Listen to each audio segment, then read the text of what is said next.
Halo, selamat sore. Perkenalkan, nama saya Alia Triswani dengan NIM 12S23038 dari Prodi S1 Sistem Informasi Angkatan 2023 tahun ajaran 2024-2025. Pada kesempatan kali ini saya akan menjelaskan mengenai apa saja media transmisi pada jaringan komputer.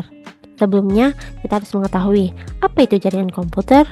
Nah, jaringan komputer adalah dua atau lebih komputer yang dihubungkan satu dengan yang lainnya dengan menggunakan media transmisi dengan tujuan untuk berbagi research bersama.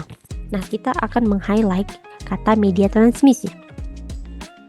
Untuk media transmisi jaringan komputer itu sebenarnya terbagi menjadi 3 gelombang, yaitu ada gelombang listrik, ada gelombang cahaya atau optik, dan yang ketiga ada gelombang elektromagnetik, di mana gelombang listrik dan juga gelombang cahaya atau optik itu menggunakan media nirkabel, media yang menggunakan kabel atau wire, sedangkan untuk gelombang elektromagnetik itu menggunakan media nirkabel.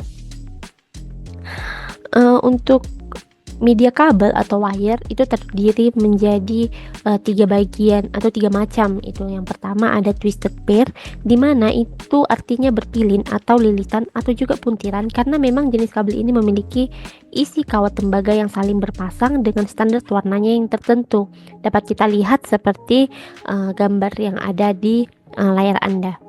Kemudian untuk twisted pair ini terbagi menjadi 2 jenis kabel, ada UTP dan yang kedua ada STP, di mana UTP itu adalah unshielded twisted pair, itu memiliki 4 pasang kabel yang dililit dengan standar warna yang udah ada aturannya tertentu, di mana biasanya itu digunakan untuk jarak paling jauh 100 meter atau biasanya itu indoor atau di dalam ruangan.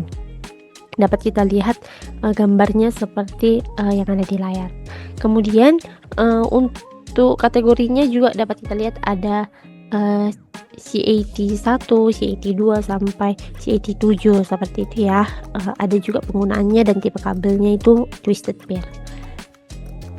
Kemudian untuk kabel jenis yang kedua ini ada STP, di mana sebenarnya sama UTP yang sebelumnya, cuman bedanya pada aluminium foil khusus yang dirancang untuk mengurangi gangguan elektrik daripada UTP yang sebelumnya yang nggak ada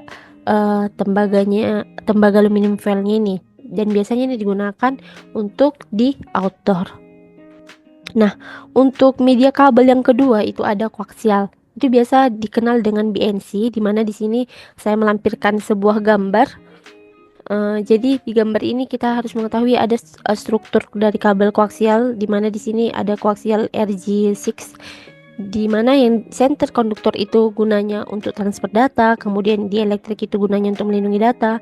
Yang ketiga ada bonded aluminium foil itu untuk interferensi luar, kemudian yang keempat ada aluminium braided itu untuk gelombang elektromagnet, sedangkan yang kelima ada jacket isolator untuk pelindung utama bagian luar. Nah, ada 4 jenis kabel koaksial, itu ada RJ58, RJ8, RJ59 dan juga RJ6. Nah, karakteristiknya itu apa aja? Karakteristiknya itu ada kecepatan dan keluarannya 10 sampai 100 Mbps, kemudian biaya rata-rata penudingnya itu murah, media dan ukuran konektornya medium, kemudian panjang kabel maksimal yang diizinkan itu 500 meter atau dalam standar medium. Nah, untuk media kabel atau wire yang ketiga itu ada fiber optik, di mana ini jenis kabel yang biasa terbuat dari serat kaca atau plastik halus yang yang bisa mentransmisikan sinyal cahaya dari satu tempat ke tempat lainnya. Nah, biasanya ini bisa menggunakan sumber cahaya berupa sinar laser ataupun LED, di mana sumber cahayanya itu sekitar 120 mm dan ukurannya itu sekitar 120 mikrometer. Ada 2 macam kabelan di piranti optik ini, yaitu ada single mode sama multi mode.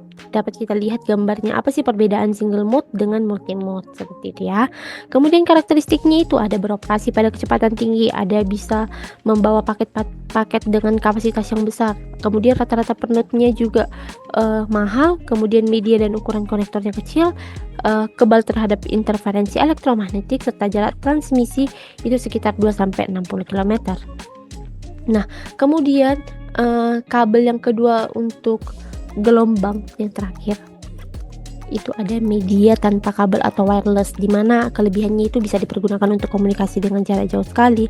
Itu tergantung host atau line of sight dan kemampuan perangkat wireless dalam memancarkan gelombang.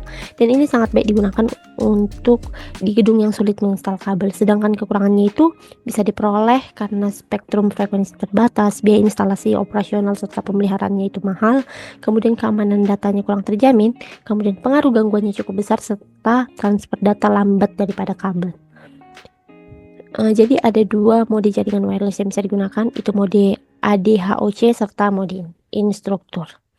Mungkin sekianlah penjelasan yang dapat saya jelaskan mengenai media transmisi pada jaringan komputer ini. Apabila terdapat kesalahan kata maupun kekurangan dalam penjelasan, saya mohon maaf.